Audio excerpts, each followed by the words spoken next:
Você já parou para pensar por que tanta gente trabalha duro a vida inteira e nunca conquista a tão sonhada liberdade financeira, enquanto poucos conseguem enriquecer começando do zero?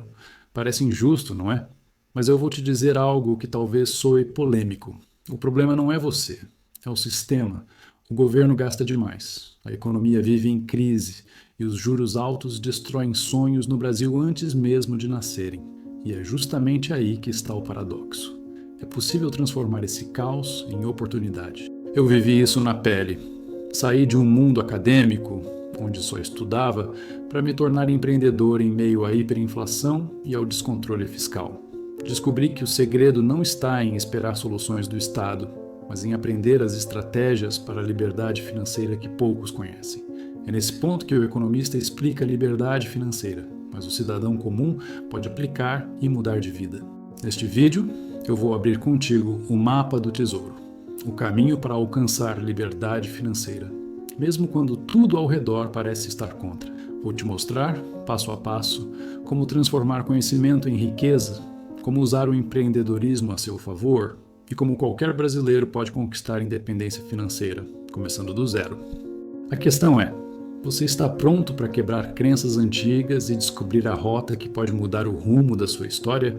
Olha, existe um problema no Brasil que muita gente ignora, mas que afeta diretamente a sua vida e o seu bolso: os juros altos. Eu, como economista, que também já estive na linha de frente dessas batalhas, posso te afirmar sem medo: juros não caem do céu. Eles são fruto de um governo que gasta mais do que arrecada. E quando o governo abre a torneira sem controle, quem paga a conta é o cidadão comum, o empreendedor, e até mesmo empresas sólidas que acabam quebrando. Quer ver um exemplo prático? Imagine que você tem uma padaria de bairro. Você pega um empréstimo para crescer, comprar novos fornos e contratar mais funcionários. Só que, de repente, o governo aumenta os gastos, a inflação dispara e o Banco Central reage subindo os juros. O que acontece com você? O empréstimo fica caro demais, seu lucro evapora e aquele sonho de expansão vira pesadelo. É isso que os juros altos fazem, travam o caminho para a liberdade financeira de milhões.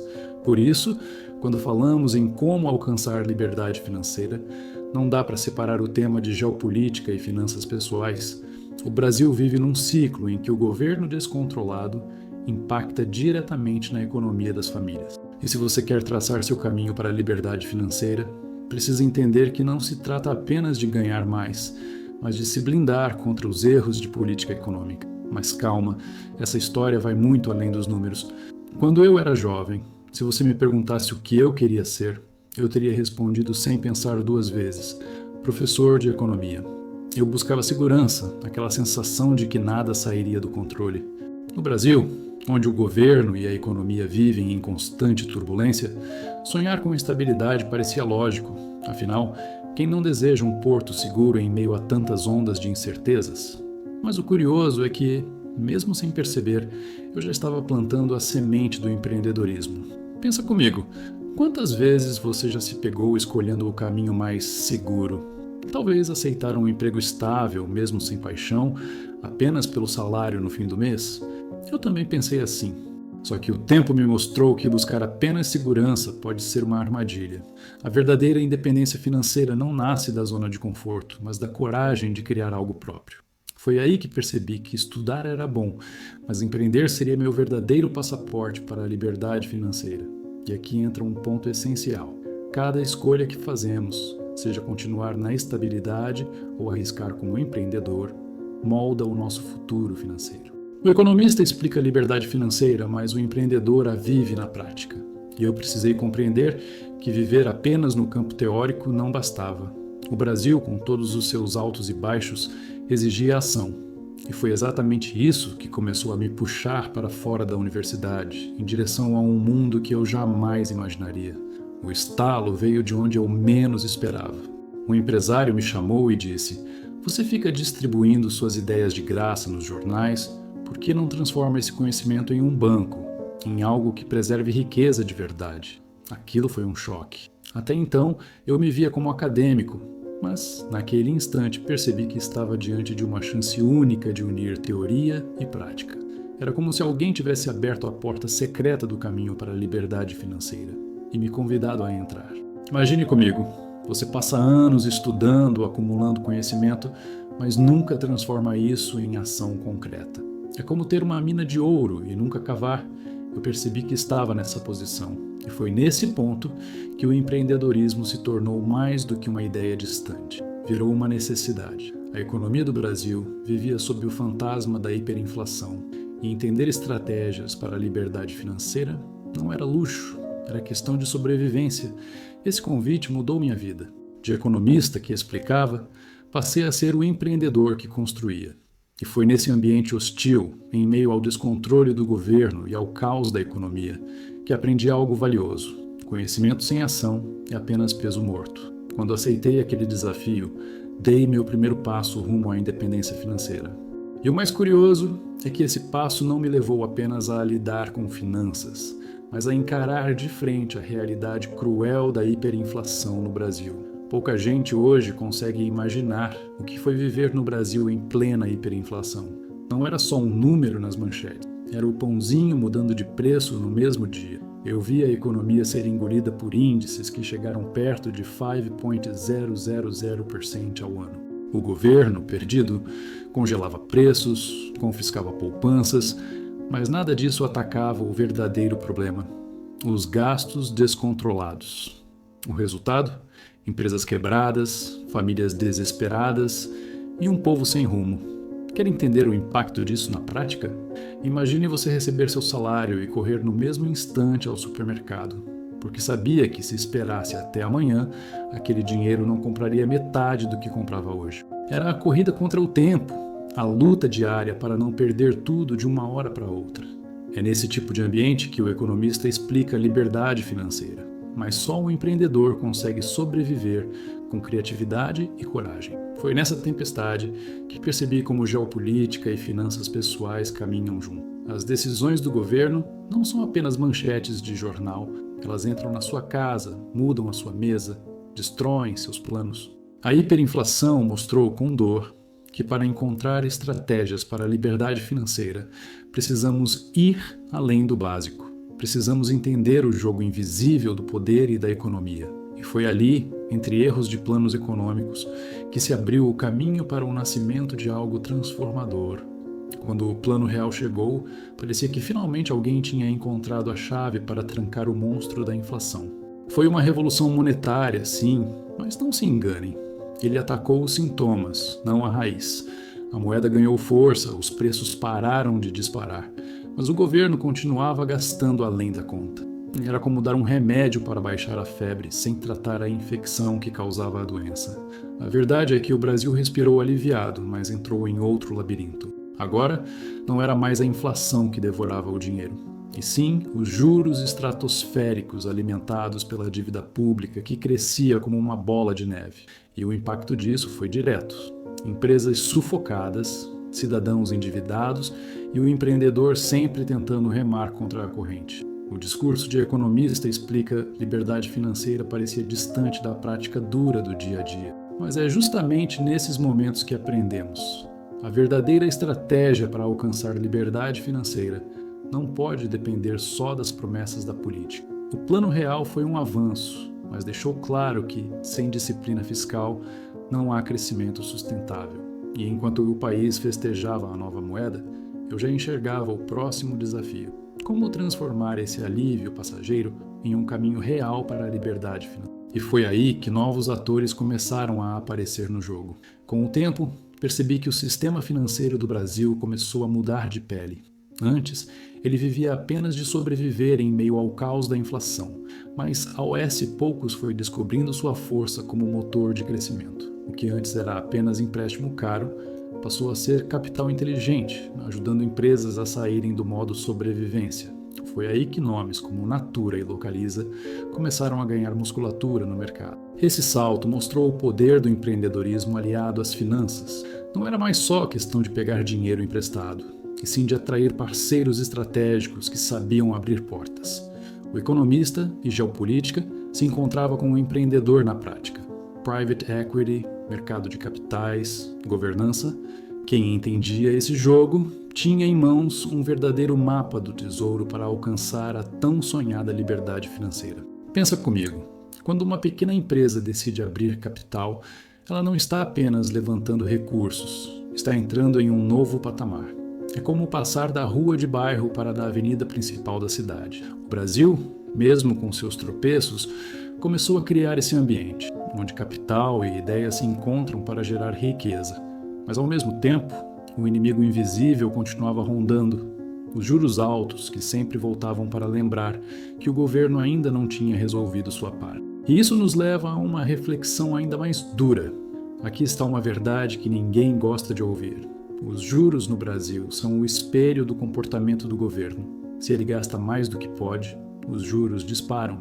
E quando os juros sobem, não importa se você é um pequeno empreendedor ou uma grande empresa, todos acabam feridos. Já vi negócios promissores serem abatidos em pleno voo porque a conta do Estado caiu direto no colo do setor produtivo. E o pior é que muitas vezes culpamos o Banco Central, como se fosse ele o vilão. Mas o economista explica a liberdade financeira mostrando que o Banco Central é apenas reflexo. Se a casa está em ordem, os juros caem. Se a bagunça impera, eles sobem. É simples assim. É como um espelho que só devolve a imagem daquilo que está acontecendo por trás. E quem paga a conta? Nós, cidadãos, trabalhadores e empreendedores. Esse ciclo vicioso impede o Brasil de voar mais alto. Enquanto outros países conseguem juros baixos, crescimento acelerado e estímulo ao empreendedorismo, nós ficamos presos nessa montanha-russa. E é aqui que nasce um insight poderoso. Se queremos estratégias para a liberdade financeira, precisamos aprender a nos blindar contra os erros do Estado. Porque gostemos ou não, essa dança dos juros continua determinando o ritmo da nossa economia. Mas existe um outro lado dessa história, que envolve muito mais do que capital. Trata-se de transformar empresas por dentro. Foi nesse cenário turbulento que percebi algo poderoso. O dinheiro por si só não resolve. Um investidor que apenas coloca capital pode até ajudar no curto prazo, mas o que transforma de verdade é quando ele entra no jogo para mudar a cultura da empresa. É nesse ponto que o empreendedor descobre que precisa de mais do que recurso financeiro. Precisa de governança, gestão e visão estratégica para trilhar o caminho para a liberdade financeira. E aí entra o papel dos fundos de venture capital e private equity. Eles não se limitam a injetar recursos, eles sentam no conselho, fazem auditorias, ajudam o CEO a enxergar pontos cegos. É como se a empresa ganhasse não só dinheiro, mas também uma mentoria de alto nível. É o economista e geopolítica atuando lado a lado com o empreendedorismo, preparando o terreno para acessar o mercado de capitais e competir de igual para igual com gigantes. Pensa num exemplo prático. Uma startup de tecnologia pode até crescer sozinha, mas quando recebe aporte de um venture capital sério, ela não só contrata melhor, como aprende a tomar decisões com disciplina. Essa combinação é uma verdadeira escola de estratégias para a liberdade financeira, porque ensina que não basta querer crescer, é preciso crescer com qualidade. E foi aí que comecei a perceber outro segredo. Quem lidera empresas precisa também alimentar a mente com o conhecimento certo. Descobri cedo que ninguém cresce sozinho. Por isso, digo sem medo, todo líder que deseja independência financeira e busca o verdadeiro caminho para a liberdade financeira precisa ser um eterno aprendiz. 3 livros mudaram minha visão. O primeiro foi The Competition, de Michael Porter, que me ensinou a analisar setores inteiros como um mapa de guerra, entender fornecedores, clientes, rivais e até possíveis entrantes. Quem aplica isso no dia a dia não apenas sobrevive, mas se antecipa. O segundo foi Judgment, de Noel Tichy. Ali entendi que, mais do que técnica, liderança exige discernimento. É a capacidade de tomar decisões certas quando todos ao redor estão inseguros. Quer ver um exemplo? Pense no empreendedor que precisa decidir entre investir em expansão ou preservar caixa em tempos de juros altos. Não existe fórmula pronta, existe clareza de visão. E essa clareza é o que separa quem quebra de quem alcança a liberdade financeira. O terceiro foi Built to Last, de Jim Collins. Ele me mostrou que empresas sólidas preservam seu núcleo, mas nunca param de inovar. No Brasil, onde a economia vive entre avanços e tropeços do governo, Essa lição é vital. Preservar o que funciona, inovar onde há oportunidade, e assim como fiz no setor público e no privado, misturei experiência interna com novas ideias externas. Essa combinação me levou a perceber: para empreender e prosperar, não basta conhecimento técnico. É preciso coragem para enfrentar um ambiente hostil. No começo, eu era apenas um estudioso, queria entender a economia, mergulhar nos números, decifrar gráficos, mas a vida foi me empurrando para além da teoria. Aos poucos, deixei de ser apenas o economista que explica a liberdade financeira para me tornar o empreendedor que precisava colocar a mão na massa. Essa transformação não foi simples. O Brasil, com sua burocracia pesada e um governo centralizador, parecia sempre criar muros onde deveria haver pontes. A diferença fica clara quando olhamos para outros países. Nos Estados Unidos, por exemplo, o Estado nasceu de baixo para cima. Cada comunidade se organizava, criava suas próprias regras, buscava soluções locais. Aqui no Brasil foi o contrário. Tudo sempre decidido em Brasília, longe do cidadão comum. Enquanto lá o sistema favorecia o empreendedorismo, aqui ele sufocava quem queria inovar. Essa estrutura criou um ambiente hostil, que até hoje limita o potencial de milhões que sonham com independência financeira. E é nesse contraste que mora a lição. Se o Brasil cobra impostos altíssimos e ao mesmo tempo falha em garantir o básico, segurança, saúde, justiça, cabe a nós buscarmos alternativas. Cabe ao cidadão, ao empreendedor, aprender estratégias para a liberdade financeira que o blindem contra as falhas do Estado. Porque no fim, o jogo é duro. Ou você entende de geopolítica e finanças pessoais, ou acaba refém das decisões de quem gasta sem pensar. E foi nesse choque de realidade que percebi. Enriquecer do zero é possível, mas exige coragem para nadar contra a corrente. Agora me diz, de que adianta ouvir tudo isso e não agir? Você vai continuar sendo refém dos gastos do governo e da instabilidade da economia? Ou vai decidir trilhar o seu próprio caminho para a liberdade financeira? O que te impede hoje de dar o primeiro passo rumo à independência financeira? Lembre-se, conhecimento sem prática não transforma nada. Quero que você pense grande, que escolha se posicionar como empreendedor, mesmo que seja começando pequeno. Escreve nos comentários qual vai ser o seu primeiro passo para mudar sua história. Vai ser poupar com disciplina, investir com inteligência ou estudar mais sobre estratégias para a liberdade financeira? A sua resposta pode inspirar outras pessoas que estão nessa mesma caminhada. E se você deseja continuar aprendendo, se inscreve agora no canal, ativa as notificações e compartilha esse vídeo com alguém que precisa dessa mensagem. Porque no fim das contas, existe uma diferença brutal entre quem desperta e quem permanece na inércia. Nunca se esqueça do que eu vou te dizer agora: crise é para quem dorme.